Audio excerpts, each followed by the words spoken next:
Baik, selamat siang teman-teman semua ya. Assalamualaikum warahmatullahi wabarakatuh. Hari ini lagi-lagi pertemuannya adalah pertemuan video karena hari Minggu itu saya agak susah untuk melakukan eh, alokasi waktu ya. Jadi nanti juga mungkin nilainya juga agak telat. Ini karena kebijakan dari kampus mengharuskan kita untuk bertemu di hari Minggu dan saya hari Minggu waktunya agak susah. Sehingga ya kita untuk sementara selama masa Ramadan pertemuannya pertemuan video begitu. Nanti kalau ada pertanyaan silahkan ditulis di bawah video ini ya di diskusi. Saya pasti akan balas, jadi tapi mungkin lama dan semua yang bertanya akan saya tulis dan akan saya kasih nilai tambahan khusus untuk di ujian tengah semester kalau yang bersangkutan nilainya jelek ya atau jeblok gitu. Oke, sebelum kita masuk ke materi hari ini, saya akan membahas beberapa hal.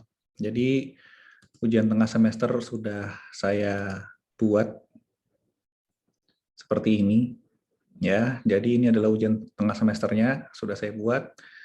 Ini adalah di Google Form. Jadi nanti teman-teman akan mengerjakan ujian tengah semester di Google Form. Waktunya 100 menit, yaitu 2 menit per soal. Ada 50 soal, satu soal nilainya 2 poin. Kemudian akunnya harus akun yang sama dengan akun di Classroom ya. Kalau nggak sama nanti nilainya mungkin nggak bisa masuk ke dalam Google Classroom. Jadi pastikan bahwa akun yang di Google Classroom sama dengan akun yang Anda pakai untuk mengerjakan ujian tengah semester ini. Kalau tidak sama, di switch akun dulu. Sekali lagi, teman-teman, kalau akunnya tidak sama, kemungkinan besar nilai kalian nggak bisa masuk ke dalam Google Classroom, jadi 0. Jadi kalian tidak dianggap ikut ujian tengah semester. Kemudian masukkan email address lagi, sekali lagi, kemudian upload KSM. Jadi KSM-nya disiapkan dalam bentuk PDF, kemudian diupload di sini. Selain PDF, sistem tidak menerima. Ya, jadi ini adalah kebutuhan dari administrasi BAK yang menyatakan bahwa mahasiswi yang tidak punya KSM tidak boleh ikut ujian, sehingga di sini ada tambahan untuk upload KSM. Jadi silahkan teman-teman diselesaikan dulu administrasinya, sehingga kalau teman-teman tidak menyelesaikan upload KSM tidak bisa masuk ke dalam soal ya, nggak bisa masuk ke dalam soal, dia dikunci di sini. Kemudian NIM-nya, kemudian namanya di sini, dan kelasnya. Jadi nanti ujiannya akan dilakukan simultan sekaligus untuk kelas pagi, siang, dan sore. Gitu. Waktunya mungkin hari Minggu, jamnya mungkin jam 13. Itu ya. Jadi disiapkan teman-teman hari Minggu jam 13, semuanya siap untuk ujian tengah semester, simultan sekaligus. Jadi tidak ada yang terlambat, tidak ada tambahan waktu, dan tidak ada ulangan. Oke? Baik, kalau ada pertanyaan seputar ujian tengah semester, silahkan boleh ditulis di bawah, tapi hanya pertanyaan yang terkait dengan materi saja yang saya kasih nilai. Baik, itu yang nomor 1. Yang nomor 2 adalah tugas besar. Tugas besar, ada banyak teman-teman yang sudah dikasih nilai 100 ya, sudah selesai nilainya, seperti Egaf, Elena, kemudian Alisa, Via, ya banyaklah, Humairo Salma juga bisa. Jadi teman-teman yang saya berikan di tugas besar ini, sekali lagi adalah simulasi kalian untuk melakukan riset. Bukan riset beneran. Gitu. Jadi semua pengalaman yang kalian dapatkan di tugas besar yang semester ini, itu bisa menunjang studi teman-teman di semester depan. Karena semester depan kalian sudah membuat skripsi. hasil dari tugas besar ini adalah proposal penelitian, bisa proposal skripsi ya. Nah, harapan saya adalah di semester depan ketika teman-teman menghadapi skripsi,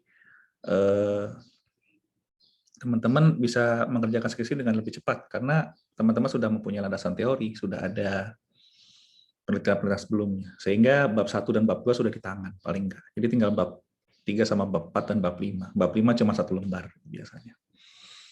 Harapan saya juga ke depannya teman-teman bisa membuat penelitian yang lebih sistematis, yang lebih baik gitu. Karena kita lebih panjang waktunya untuk mempersiapkan. Seperti itu. Silakan buat teman-teman yang lain ini masih ada 27 orang yang belum submit, yang belum sama sekali belum membuat, sama sekali belum direview gitu. Ini yang saya khawatirkan nanti teman-teman ujiannya jeblok sehingga nggak ada nilai tambahan yang bisa membantu seperti itu. Baik, apabila ada pertanyaan sekitar tugas besar, silahkan juga boleh ditulis di bawah. Di bawah sini kemudian juga kita akan jawab. Tapi selain pertanyaan di perkuliahan, di materi perkuliahan, saya tidak memberikan nilai tambahan. Baik. Oke, sekarang masuk ke materi hari ini, sampel pengujian. Materi hari ini sebenarnya saya salah ya dalam membuat RPS. Harusnya bab 17 itu digabung dengan bab 18. Karena bab 17 sifatnya sangat-sangat teknis ya. Sangat-sangat teknis. Nah, di bab 17 ini yang perlu teman-teman perhatikan adalah definisi-definisinya dulu ya. Jadi di ujian nanti akan keluar kebanyakan definisi-definisi. Gitu. Secara singkat, karena teman-teman sudah mengerjakan kuis, kita akan diskusikan ya secara singkat. Oh ya, di akhir pertemuan ini nanti saya akan memberikan password, dan password ini dimasukkan ke dalam absen. Ya, nanti teman-teman yang absen dan menulis passwordnya dengan tepat baru bisa dianggap hadir. Nah, tidak seperti kemarin karena banyak yang mengeluh ke BAK, jadi absennya akan saya berikan setengah jam, tidak 15 menit lagi, gitu ya, untuk supaya teman-teman bisa mengisi dengan lebih leluasa seperti itu. Baik, hari ini kita akan membahas sampling, bagaimana sampling itu. Gitu. Nah, ini sangat teknis kalau dilihat di bukunya ya. Cuman yang konsep-konsep yang perlu teman-teman lihat adalah apa itu sampling, kenapa kita pakai sampling, dan metode-metode sampling apa yang harus dilakukan. Apa keuntungan atau kerugiannya setiap kali kita memilih metode-metode sampling. Itu yang penting teman-teman perhatikan. Baik, yang pertama adalah perbedaan antara sampling. Perbedaannya sampling seperti apa? Nah, ada beberapa tipe tes dan bagaimana caranya kita mengukurnya. Jadi ada beberapa tipe tes dan pengukuran apa yang dilakukan oleh tes itu, yang dihasilkan oleh tes itu. Yang pertama adalah test of control, yang diukur adalah efektivitas dari internal control. Jadi untuk kita mengukur seberapa efektif pengendalian internal, kita menggunakan test of control ya. Kemudian substantif test. Substantif test itu kita mengukur efektivitas operasional dari pengendalian internal. Dan juga, jadi ini sama ya, substantif test dari transaksi sama test of control ya, sama nih. Tapi substantif test juga menambah angka-angka yang dimasukkan, kebenaran angka-angka yang dimasukkan ke dalam sistem. Gitu. Kalau pengendalian internalnya itu bagus, tapi yang masukinnya salah, ya tetap aja salah. Gitu. Karena ada manusia yang menginput angka-angkanya. Biasanya kalau lagi lelah, 110 menjadi 101, biasanya seperti itu, atau tambah 01, atau titiknya geser ke depan, seperti itu. Ini juga sering terjadi ya ketika kita transaksi di ATM. Ada beberapa ATM yang nggak ada titiknya tuh, ribuannya nggak ada titiknya. Sehingga kita salah nginput, harusnya 100.000 jadi 1 juta. Jadi pas ngambil duit atau pas transfer terutama itu berbahaya sekali ya. Gitu. Jadi teman-teman harus benar-benar, nah seperti itu adalah kelemahan dari pengendali internal ya. Jadi teman-teman harus ekstra hati-hati untuk menginput seperti itu. Itu adalah tes substantif. Jadi kadang-kadang kita salah masukin titik, masukin 0 seperti itu. Atau terbalik 69 jadi 96 seperti itu. Nah, yang terakhir adalah test of detail balance. Apakah angka-angka itu yang disajikan itu secara material wajar, disajikan secara material wajar. Jadi masalah angka-angka juga. Seperti ini.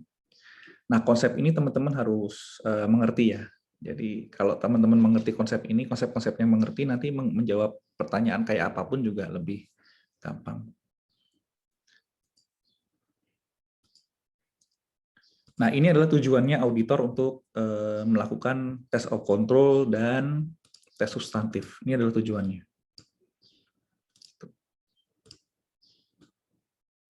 Jadi misalnya nanti di ujian keluar, di bawah ini adalah tujuan dari auditor untuk melakukan test of control dan substantif sebagai berikut kecuali. Nah, teman-teman baca ini. Gitu. Ya, teman-teman baca ini.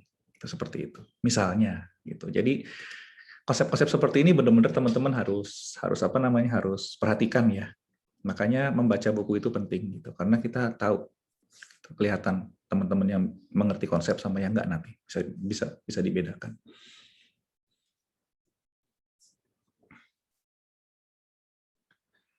Nah, ketika membahas tes ini karena banyak sekali data yang disimpan dalam sistem, di dalam akuntansi, dalam laporan keuangan, maka penjabaran dari pelakukan ujian itu dimasukkan ke dalam beberapa metode. Yang dibahas dalam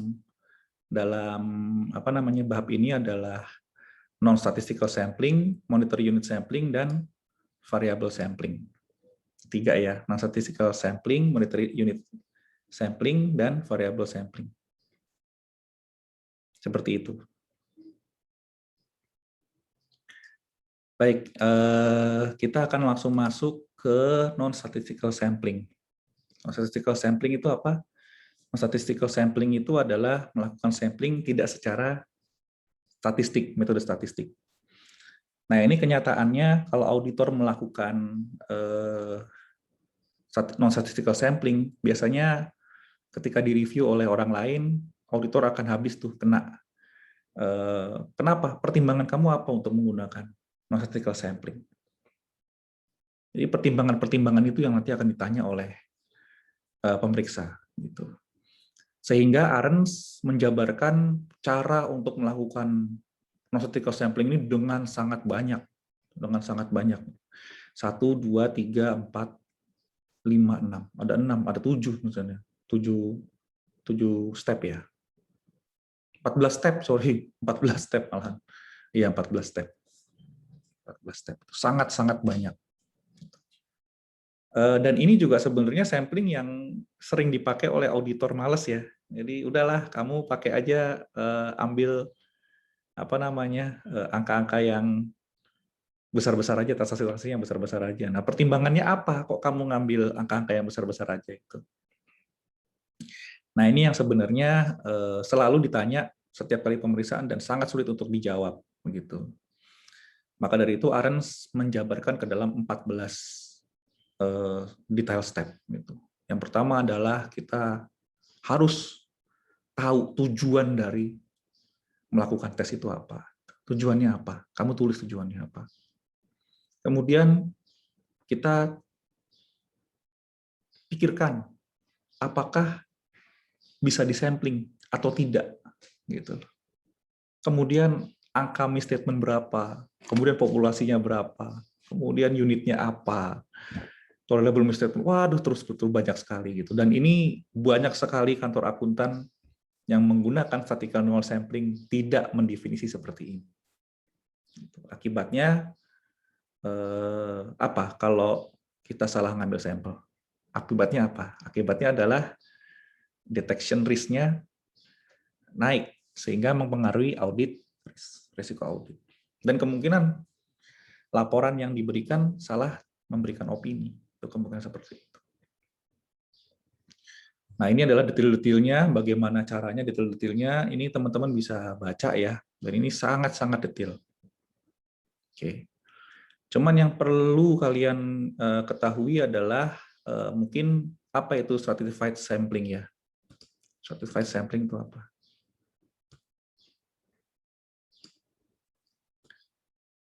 Apa itu stratified sampling?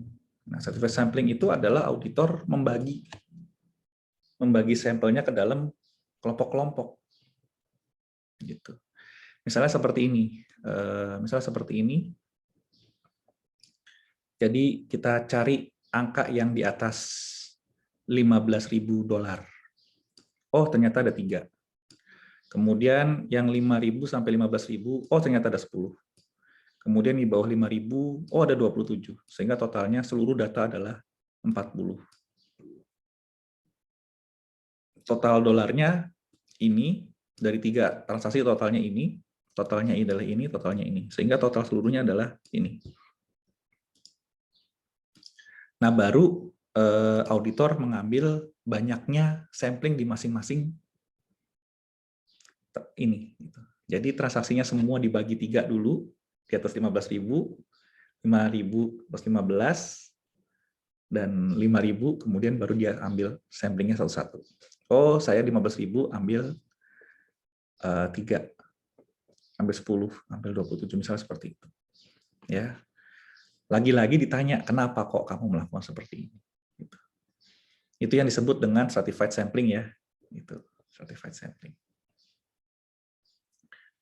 Kemudian ini adalah teorinya. Yang paling penting adalah apa itu tolerable misstatement itu apa. Nah, teman-teman harus tahu itu tolerable misstatement itu apa sih? Gitu. Ini apa sih yang dimaksud dengan tolerable misstatement? Artinya adalah kesalahan-kesalahan yang apabila berada di bawah angka itu kita masih toleransi lah, gitu. Nggak masalah, gitu, ya. Nah, kenapa ini penting? Nah, ini juga teman-teman harus tahu. Kenapa kok ini penting?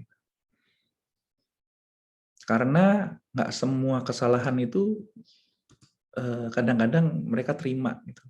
Kadang-kadang klien terima, gitu. Nah, selama kesalahan itu masih di bawah angka yang dapat ditoleransi, ya kita juga oke lah, selesai gitu, ya. Kemudian acceptable risk, ini panjang sekali. Nah, ini dia. Waduh, panjang banget ini. Nah, ini yang tadi saya bilang. Kemudian kalau apa namanya effectiveness internal control-nya bagus, maka dampaknya ke sampel apa? Sampelnya menurun. Ya kan? Kalau internal control-nya bagus, maka sampelnya sedikit. Gitu. Tapi di area itu adalah ini ya, apa namanya, acceptable risk of incorrect acceptance. Jadi kalau udah dapat, terus dia nggak terima, gitu. Itu meningkat. Nah, ini juga teman-teman harus perhatikan. Jadi resiko itu saling terkait, ya. Kalau substantif tesnya itu membaik, maka sampelnya menurun. Gitu. Kalau analytical procedures-nya bagus, maka sampelnya menurun. Di analytical base bagus semua, sehat, oke. Ya sampelnya nggak usah banyak-banyak, kan semuanya sudah oke. Begitu. Nah, areanya juga dinaikin, kenapa? Jangan-jangan kalau udah bagus ininya turun, dianya malah nggak terima di sana. Gitu. Makanya dianya harus dinaikin. Setelah itu kita mencari berapa banyak sampelnya. Ini adalah cara mencari sampel, kemudian menunjuk sampel-sampelnya yang mana aja, seperti itu.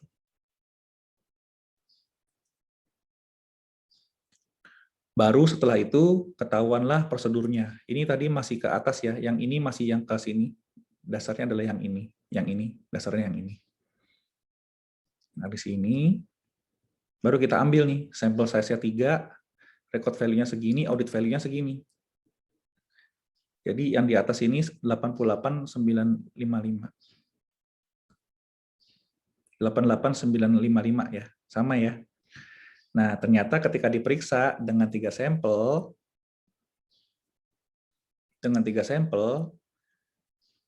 angkanya tuh harusnya 91.695. Maka ada perbedaan 2740. 2740. Setelah yang nomor 2, 43 di audit ada perbedaan segini. Totalnya perbedaannya 389 misalnya. Gitu. Setelah itu secara populasi bagaimana nih? Secara overall nih. Secara overall 27 ini masuk ke sini ya. Dikali dengan angkanya. Angkanya keluar ini. Nah, 971 masuk ke sini dibagi dengan angkanya ini. Angkanya ini. Dikali dengan recorded-nya berapa. Nah, keluar dapatnya ini. Di total semua jadi seperti ini.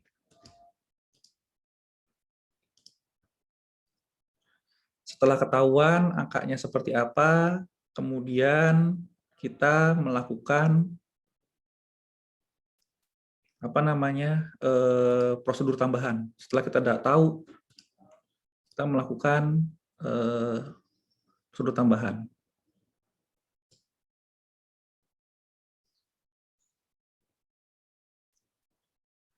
Seperti ini, apa-apa yang dilakukan. Ya. Apa sampel size-nya kurang besar, apa akunnya, individual akunnya salah, kemudian ada kesalahan seperti ini. Ini yang dilakukan oleh auditor. Setelah itu, kita analisis. Kenapa kok terjadi kesalahan? Ya. Nah, inilah analisisnya. Ya, harusnya seperti apa. Kemudian ketika populasi itu ditolak, apa-apa saja yang harus dilakukan? Ya, yang pertama adalah diam aja. Kenapa kok diam aja? Ya, siapa tahu di sana tuh di tempat lain hasilnya lebih bagus karena tes di tempat lain akan berakibat pada tes di sini kan. Kalau tes di internal kontrolnya bagus, ternyata tes di sininya begitu agak jelek. Oh, ternyata internal kontrolnya bagus. Oh ya sudah, berarti kita segini aja sudah cukup. Seperti itu.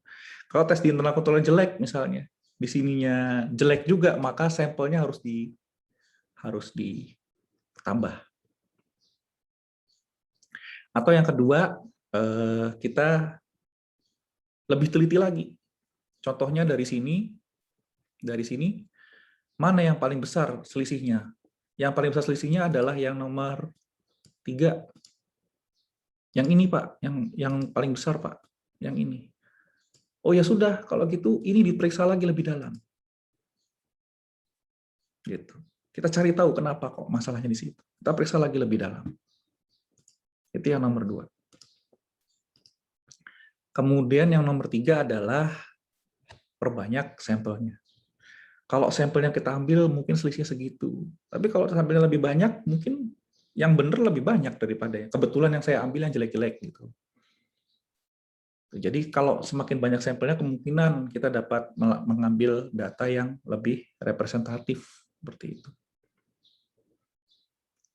Kemudian lakukan adjustment, kemudian lakukan adjustment, kemudian minta klien untuk memperbaiki populasi, atau yang terakhir tolak untuk memberikan opini yang bagus.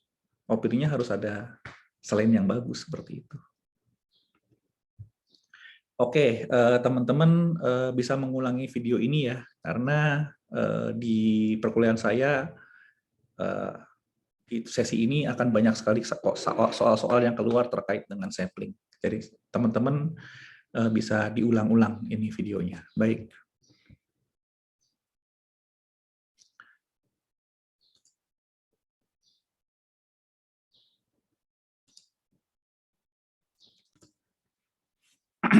Oke, yang nomor 2 adalah monitoring unit sampling ya. Monitoring unit sampling itu adalah suatu metode untuk mengambil sampel dengan menggunakan cara di tengah-tengah statistik dengan yang non statistik ya. Jadi apa namanya lebih gampang daripada statistik, tapi juga sifatnya bukan merupakan non statistical gitu. Nah, MUS ini mengidentifikasi dampak materialitas dan apa namanya dan resiko-resiko audit terkait dengan angka dan banyaknya sampel gitu. Contohnya adalah seperti ini ya. Jadi sorry, tadi kembali lagi ke MUS. MUS itu adalah monitor unit sampling.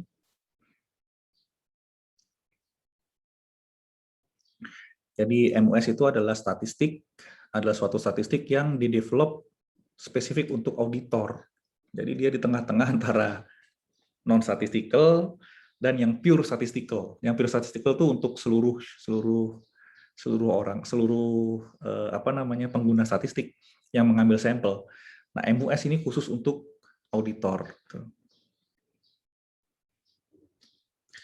MUS biasanya digunakan spesifik untuk test of balance. Dan dia lebih simpel, tapi memberikan hasil yang bersifat statistik. Gitu. Ya. Nah, contoh implementasi MUS adalah ini seperti ini. Jadi ini adalah salah satu contoh perhitungan MUS untuk salah satu klien kami ya. Jadi pertama kali yang kita harus identifikasi adalah materialitasnya dulu. Ya, ini adalah materialitas berapa persen, kemudian annualize. Nah, ini adalah materialitasnya PM kali A. PM plan materiality sama dengan A ini, yang ini dikali dengan B.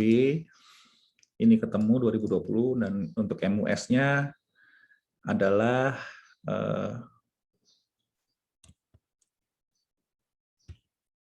ya, ini dikali di situ. Ini annualize, ini dikali situ. Yang sini kali sini. Persentasenya berapa? Yang ini dikali ini. Oke. Ketemu. Nah, kita cari materialitas mana yang kita pakai. Ya, karena dia resikonya adalah greater than normal, ini 20% di sini. Kenapa kok greater than normal? Nah, ini apa namanya? Kita diskusi dengan manajer dan partner. Ya. Nah, setelah itu materialitas ini diturunkan ke dalam akun-akun. Ini materialitas diturunkan ke dalam akun-akun. 57.300.941. Ini dia angkanya. Ini dia angkanya. Ya, jadi angka ini diturunkan ke dalam akun. Diturunkan ke dalam akun-akun. Turunkan ke dalam akun-akun. Ya, jadi ke dalam akun-akun ketahuanlah semua materialitas dalam setiap akun. Contohnya misalnya BPRS Bakti Arta Sejahtera 1.645.635, materialitasnya 200104. Artinya kalau ada kesalahan di atas 2000, pada akun yang ini, maka auditor harus merubah opini. Ya, seperti itu cara menggunakannya. Setelah masuk ke dalam akun-akun, maka kita hitung MUS-nya. Ya, matlasnya tadi 57.391, audit risk-nya ini ada di kertas kerja 0,05, inner risk 0,5, control risk 0, random start-nya 0. Maka ketahuan DR-nya sama dengan AR kali IR KCR 0,05 kali 1 ini ketemu 0,2. 0,05 kali 0,5 kali 0,5 ini salah nih, di sini nggak dihitung sama dia. Confidence factor ini ada tabelnya, tabel confidence factor ya. Ketika 0,2 confidence factornya berapa, sampling interval itu didapat dari materialitas per confidence factor, sehingga ketahuan banyak sampelnya. Ada 40 sampel yang kita harus ambil untuk menganulir resiko audit berdasarkan materialitas yang didapat. Semakin kecil materialitas, maka ini akan otomatis makin naik. Ya, semakin besar materialitas, maka ini semakin ya seperti itu.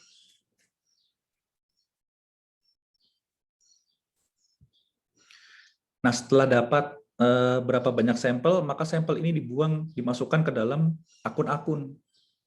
Masukkan ke dalam akun-akun. Ini cara perhitungannya seperti ini. Ya, jadi 40 itu akan masuk ke dalam akun-akun. Ini totalnya 40. Tuh. Jadi biaya renovasi kantor ambil 1, THR ambil 1, biaya perizinan ambil 1. Nah, setelah ketahuan seperti ini, angka-angkanya setelah ketahuan berapa, kita ambil datanya.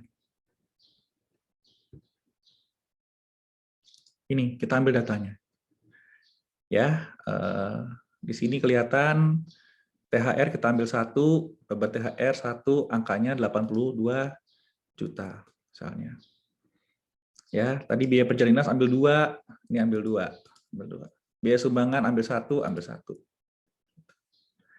Di sini kelihatan kita kasih tick mark.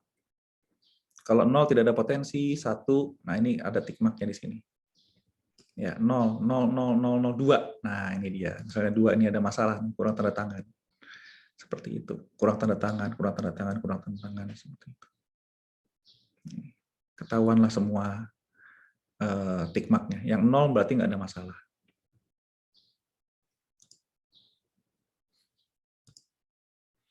Nah, setelah ini terjadi, 2 itu masalah apa? Kita bisa cek di sini ya, 2. Oh, masalah sistem. Masalah sistem. Gitu. Setelah dijadi harusnya dimasukin ke dalam sini ya. Masuk ke dalam sini potensi kesalahannya. Ini dia belum selesai mengerjakan seperti itu.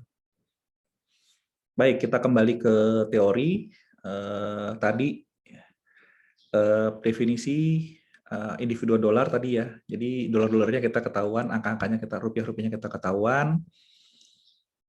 Kemudian juga sample size didefinisi berdasarkan statistika formula statistik tadi kita sudah hitungkan banyaknya sampel itu akibat dari materialitas, risiko audit, confidence factor, dan juga keluarlah banyaknya gitu. Seperti itu.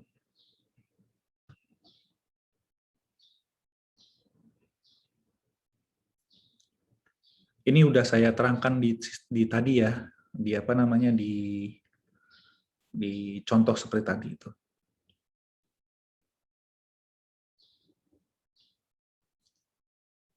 Nah, mungkin yang teman-teman harus tahu apakah keistimewaannya MUS ya. Apa itu keistimewaan MUS terkait dengan statistical sample dan yang non-statistical sample. Ini dia relationship-nya berdasarkan audit tadi yang berdasarkan yang ini, relationship-nya, hubungannya adalah yang ini. Nah, yang ini hubungannya di sini. Gitu. Kita harus tahu dulu apa namanya plan detection risk ya, detection risk yang di plan. Makanya teman-teman menggunakan materialitas yang plan materiality gitu. Ini kan detection risk ya di sini. AR per IR kali CR. AR per IR kali CR. Sama. Nah, ini adalah keuntungannya MUS Keuntungan MUS adalah di sini. Ya. Jadi nanti mungkin ada soal berikut ini adalah keuntungan-keuntungan MUS kecuali 1, 2, 3, 4, 5 gitu. Nah, teman-teman mungkin harus tahu ini semua gitu.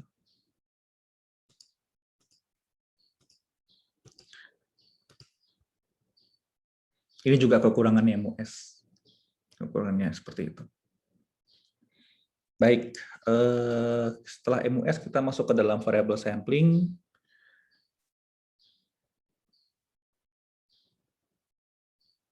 Variable sampling ini seperti MUS pakai statistik, tapi variable sampling ini bisa digunakan untuk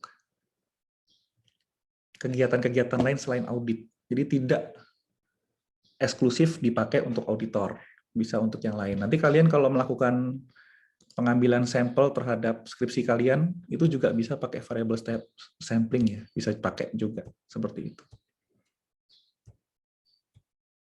Ya, jadi apa namanya variable sampling ini apa namanya bisa dipakai untuk semua kegiatan yang lain. Ini adalah banyaknya sampling yang harus diambil. Bagaimana caranya? Mendistribusikannya seperti itu. Bagaimana caranya? Sangat teknis. Yang saya mau highlight adalah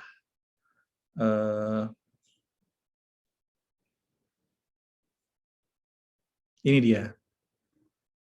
Apa itu? Bagaimana cara menggunakan variabel-variabelnya? Yang pertama adalah estimasi, ya kan? Kita mempunyai estimasi, dia punya estimasi. Kalau estimasinya beda, nah itu yang kita cari, gitu. Kemudian yang kedua adalah rasio estimasi, gitu. Itu juga bisa. Kemudian min per unit. Silakan teman-teman baca, mungkin ada keluar soalnya ya. Berikut ini adalah, misalnya, berikut ini adalah contoh implementasi dari min per unit. Nah, seperti itu. Bisa jadi seperti itu. Kita juga nggak tahu ya. Kemudian tadi kita sudah bahas stratified statistical method, di mana sampel digolong-golongkan dulu, baru diambil masing-masing golongannya. Diambil 1, diambil 3, diambil 5. Sehingga memprestasikan semuanya. Ya, kita udah bahas tadi. Kalau belum jelas, silahkan direview lagi. Silahkan direview lagi, silahkan direview lagi. Ya. Baik.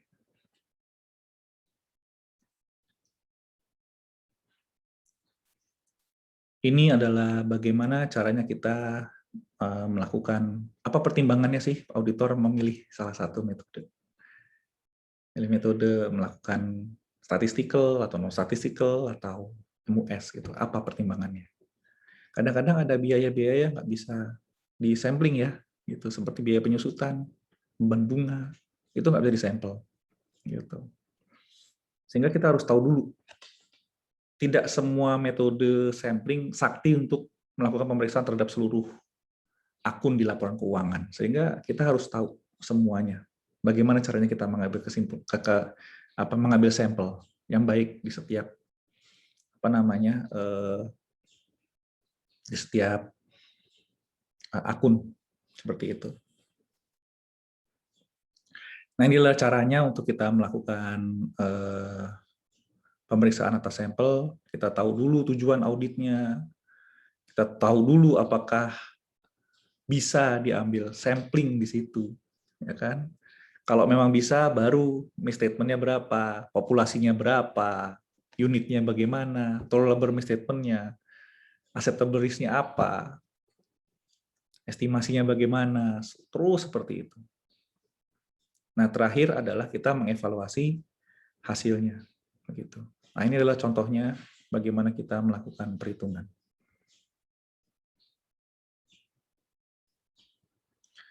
Sampai di situ saja, teman-teman, perkuliahan hari ini. Oh ya, password-nya hari ini adalah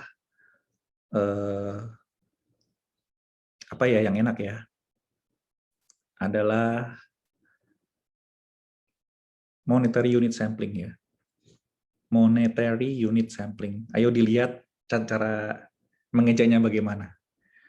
Ayo, kalau tulisannya salah, bisa jadi saya bacanya salah, bisa jadi kalian nggak dapat nilai. Ya, coba dilihat lagi bukunya, karena waktunya untuk absen cukup lama, jadi saya pakai istilah bahasa Inggris ya. Silahkan ditulis dengan baik, dengan benar ejaannya, monetary unit sampling. Baik, saya pikir sampai di sini dulu perkuliahan hari ini, teman-teman. Kembali lagi, teman-teman, saya harapkan supaya tugas-tugas besarnya segera diselesaikan, karena waktunya sudah sangat mepet. Kemudian jangan lupa kartunya ya, kartu studi itu, KSM. Jangan lupa di-scan dulu PDF. Jangan nanti pas ujian baru di-scan, karena itu akan menyita waktu teman-teman yang bisa kalian manfaatkan untuk menjawab. Siapkan semuanya. Setelah siap, taruh di handphone kalian atau taruh di laptop kalian, begitu nanti dibuka soalnya, langsung teman-teman bisa upload ke sana. Jangan lupa itu. Setelah itu juga baca-baca kembali bukunya, terutama kuis-kuis yang saya berikan, karena itu sebenarnya adalah resume dari perkuliahan kita. Sehingga teman-teman nggak usah buka buku, kalau jawabannya bagus ya, nggak usah buka buku, teman-teman bisa melihat dari resume-resume yang teman-teman bikin, harapannya supaya belajarnya lebih cepat, supaya teman-teman bisa mendapatkan pengetahuan yang lebih banyak dibandingkan dengan hanya perkuliahan seperti ini. Gitu. Tugas besar, ujian juga sudah, dan yang terakhir adalah persiapkan segala sesuatunya dengan baik ya. Jadi kalau teman-teman udah scan KSM, udah siap nih, udah baca buku, tiba-tiba sinyalnya rusak, sinyalnya nggak ada, atau handphonenya error, atau laptopnya hang gitu. Karena nanti adalah perkuliahan adalah UTS-nya itu di Google Classroom nggak mau tahu. Pokoknya teman-teman lebih dari waktu yang disyaratkan untuk submit, teman-teman lewat ya dianggap tidak sesuai dengan waktu. Dan seperti itu saya tidak nilai. Seperti itu ya. Persiapan segala sesuatunya. Dan jangan lupa, karena di Google Form, setelah menyelesaikan Google Form, disubmit juga ya. Ditandain kalau teman-teman sudah submit. Karena kalau tugasnya tidak disubmit, saya tidak bisa ngasih nilai. Demikian perkuliahan hari ini saya akhiri. Terima kasih banyak atas waktunya, dan selamat hari Minggu, selamat beraktivitas. Salam. Assalamualaikum warahmatullahi wabarakatuh.